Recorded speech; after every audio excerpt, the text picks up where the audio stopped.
Halo bro, kita lanjut dengan Sutra Dhammapada. Dia sudah bangun. Kemenangan adalah miliknya. Dia telah menaklukkan dunia. Bagaimana dia bisa kehilangan jalan jika dia berada di luar jalan? Matanya terbuka. Kakinya bebas. Siapa yang bisa mengikutinya? Dunia tidak bisa merebutnya kembali atau menyesatkannya, dan jaring keinginan yang beracun juga tidak bisa menahannya. Dia sudah bangun. Para dewa mengawasinya. Dia sudah bangun dan menemukan kegembiraan dalam keheningan meditasi dan dalam manisnya penyerahan diri. Sulit untuk dilahirkan, sulit untuk hidup, lebih sulit lagi untuk mendengar tentang jalan, dan sulit untuk bangkit, mengikuti, dan bangun. Namun ajarannya sederhana. Lakukan apa yang benar. Jadilah murni. Di ujung jalan ada kebebasan. Sampai saat itu, kesabaran. Jika kamu melukai atau mendukakan orang lain, kamu belum belajar melepaskan diri. Jangan menyinggung perasaan dalam kata-kata atau perbuatan. Makanlah dengan moderasi. Hiduplah di dalam hatimu. Carilah kesadaran tertinggi. Gautama Sang Buddha berbicara tentang hakikat sejati kebudayaan, puncak kebudayaan dan kedalamannya, kemuliaan dan keanggunan, kebebasan luar biasa yang dibawanya, cahaya yang dicurahkannya, cinta, kegembiraan, kebahagiaan, pencerahan. Sutra-sutra ini langka, bahkan langka di antara sutra-sutra yang paling langka, karena Buddha membuka hatinya sendiri untukmu. Ia mengundangmu untuk menjadi tamu di inti terdalamnya. Ia mengungkapkan, dengan kata-kata sederhana, keharuman yang telah terjadi padanya, dan itu juga mungkin bagimu, karena setiap orang dilahirkan untuk menjadi seorang Buddha.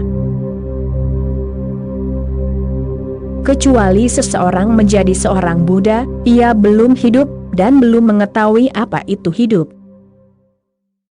Tentu saja seseorang telah bermimpi, dan memimpikan 1001 hal, tetapi ia telah tertidur. Dan apakah mimpimu indah atau buruk, tidak menjadi masalah.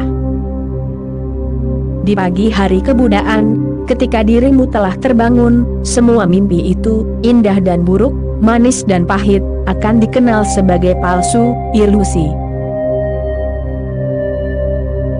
Itu adalah penipuan diri sendiri, dan orang-orang telah hidup seumur hidup dalam penipuan diri sendiri. Kemampuan untuk menipu diri sendiri sangatlah besar. Waspadalah.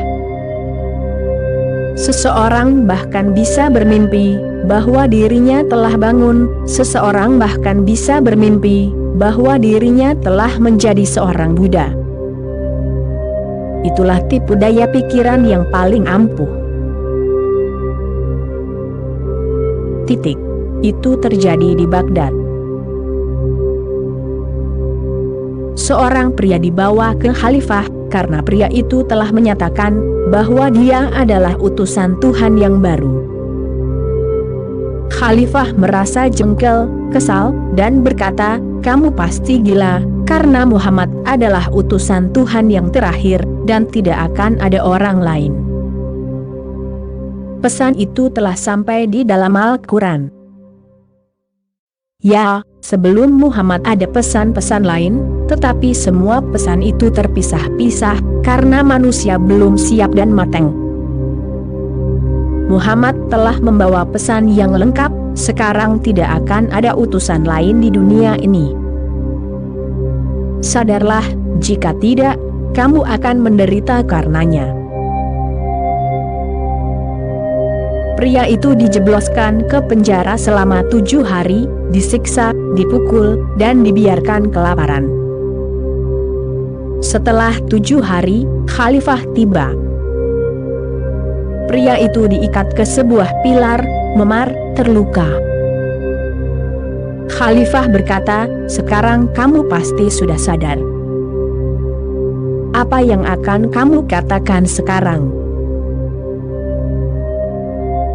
Lelaki itu tertawa dan berkata, "Semua siksaan dan penderitaan yang telah ditimpakan kepadaku hanya membuktikan bahwa aku benar-benar utusan, karena ketika Tuhan mengutus aku ke dunia, Ia memperingatkanku, utusan-utusanku selalu disiksa, dan aku ragu. Aku bertanya-tanya, mengapa orang-orang tidak menyiksaku, jika aku adalah utusan yang sebenarnya? Kamu telah membuktikannya. Tuhan benar, tidak perlu ragu." Khalifah itu bingung, apa yang harus dikatakan kepada orang gila ini? Namun tiba-tiba seorang pria lain, yang juga terikat pada sebuah pilar mulai tertawa histeris. Khalifah bertanya kepadanya, "Mengapa kamu tertawa?" Lelaki itu berkata, "Orang ini penipu, karena aku sendiri adalah Tuhan, dan aku tidak pernah mengutus orang ini ke dunia sebagai utusanku." Orang itu telah dipenjara 1 bulan sebelumnya, menyatakan dirinya sebagai Tuhan. Umat Islam sangat fanatik, mereka tidak bisa membiarkannya, terkadang bahkan ketika itu adalah kebenaran. Ketika Al-Hilaj Mansur menyatakan, "Anal Haqi, aku adalah Tuhan," itu adalah kebenaran, ia tidak sedang bermimpi. Namun, ia disalibkan. Ketika Sarmat, seorang mistikus sufi lainnya, menyatakan, "Aku adalah Tuhan," kepalanya dipenggal. Dan orang-orang ini tidak sedang bermimpi. Namun, sangat sulit dari luar untuk memutuskan siapa yang sedang bermimpi, siapa yang sudah gila, siapa yang sedang berimajinasi, dan siapa yang sedang menyatakan kebenaran. Karena terkadang si pemimpi percaya pada mimpinya, percaya sepenuhnya, sehingga kepercayaan tidak bisa membuktikan apapun. Itu mungkin hanya ego semata. Penipuan terakhir yang bisa dimainkan oleh pikiran terhadapmu adalah dengan berkata kepadamu, "Mengapa kamu repot-repot tanpa alasan? Kamu adalah seorang Buddha. Dan aku ingin dirimu menyadarinya, karena ini akan terjadi pada banyak orang. Orang-orang bisa mempercayai apa saja. Pikiranmu bisa mempermainkanmu. Dirimu tidak bisa begitu saja menjadi orang biasa. Dirimu tidak bisa menerima kenyataan anonimitas. Dan itu sangat mendasar, persyaratan dasar pertama untuk memasuki dunia agama, menerima diri sendiri sebagai anonim, seolah-olah dirimu tidak memiliki nama, tidak memiliki bentuk, tidak memiliki identitas.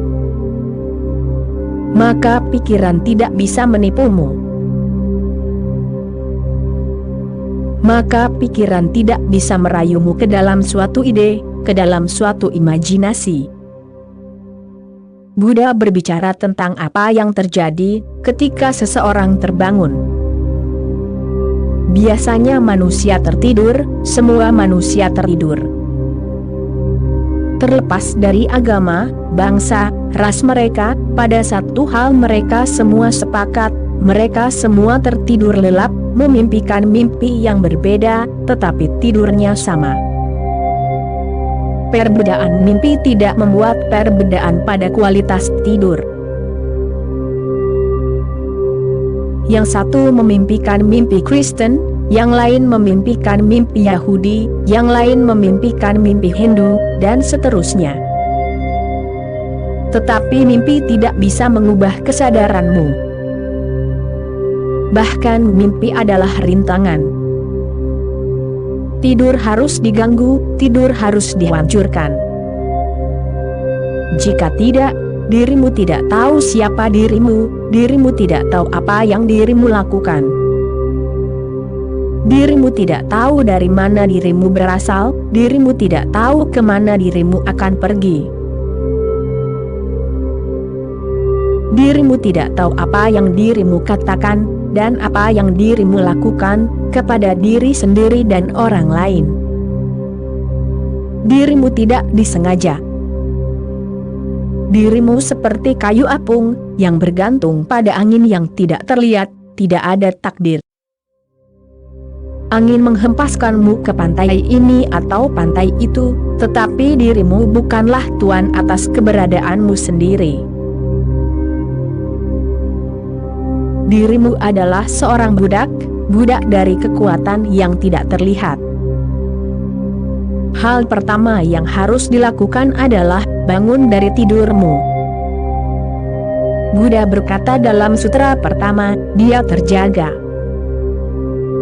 Dia mendefinisikan kebudaan, atau dirimu bisa menyebutnya kekristusan, keduanya sama. Buddha dan Kristus adalah sinonim. Dia terjaga. Itulah kualitas yang paling penting, dia tidak lagi tertidur, dia tidak lagi bermimpi. Dia tidak memiliki pikiran, ingatan, imajinasi. Dia benar-benar diam dan waspada. Keheningannya bukanlah keheningan yang dingin dan mati. Keheningannya terjaga, hangat, dan hidup. Dia terjaga, dirimu tidak, dirimu begitu penuh dengan sampah. Kecuali dirimu menjadi kosong dari sampah, dirimu tidak akan terjaga. Dirimu terus melakukan hal yang sama berulang-ulang, dirimu terus mengulang. Dirimu bergerak dalam lingkaran, tidak pernah melihat fakta bahwa dirimu berfungsi seperti robot, seperti mesin. Perhatikan saja hidupmu. Apa yang telah dirimu lakukan? Bisakah dirimu mengatakan bahwa dirimu telah menjalani hidupmu dengan kesadaran? Bisakah dirimu mengatakan bahwa tindakanmu memiliki kualitas kesadaran? Seseorang menghinamu, apakah dirimu meresponi atau bereaksi? Jika dirimu bereaksi, dirimu tertidur. Jika dirimu merespon, dirimu terjaga. Dan apa perbedaan antara reaksi dan respons? Perbedaannya sangat besar. Suatu ketika beberapa orang menghina Buddha dengan sangat keras. Mereka berteriak kepadanya, mengatakan segala macam kata-kata kotor kepadanya, dan ia berdiri di sana mendengarkan mereka semaksimal mungkin. Setelah beberapa menit, mereka merasa frustrasi karena Buddha tidak mengatakan apa-apa, dan salah satu dari mereka bertanya, apakah kamu tuli atau semacamnya? Mengapa kamu tidak menjawab? Buddha berkata, aku menjawab, tetapi jawabanku adalah respons, bukan reaksi. Tentu saja mereka bertanya, apa perbedaan antara reaksi dan respons? Dan Buddha berkata, duduklah dan aku akan menjelaskannya kepadamu. Dan para musuh berubah menjadi murid. Mereka mendengarkan Buddha, duduk diam, mendengarkan apa yang dikatakannya. Mereka bertobat. Buddha berkata, jika kamu datang 10 tahun yang lalu, saat aku sedang tertidur sepertimu, aku akan bereaksi. Kamu akan memencet tombolku.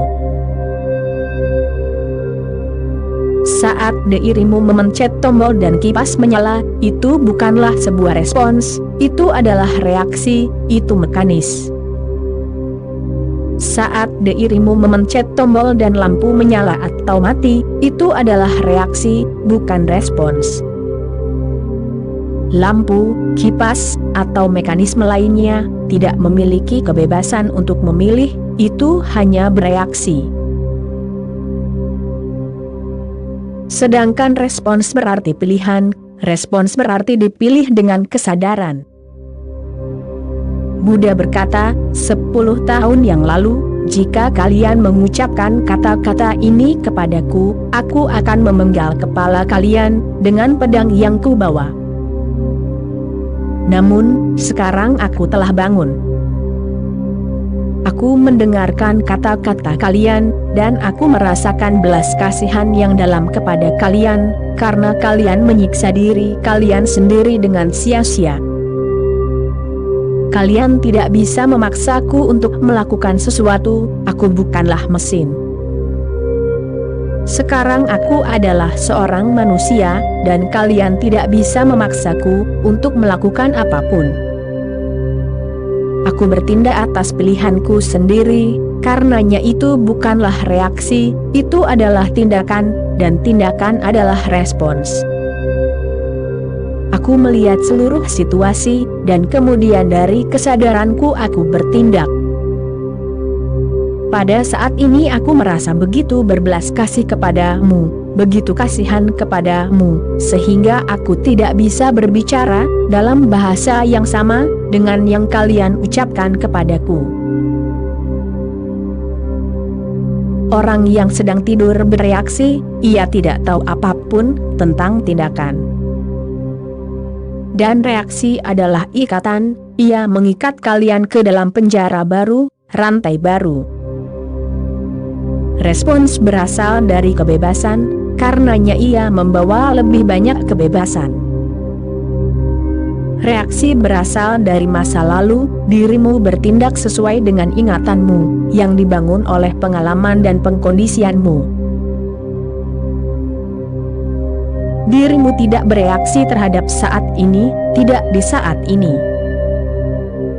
Dirimu tidak mencerminkan situasi nyata sebagaimana adanya, dirimu terus menafsirkannya menurut masa lalumu, pengalaman masa lalumu. Orang yang terjaga bagaikan cermin, ia memantulkan apa yang terjadi. Ia terjaga. Oke bro, itulah kutipan ceramah kali ini, kita sambung lagi nanti bro. Terima kasih bro.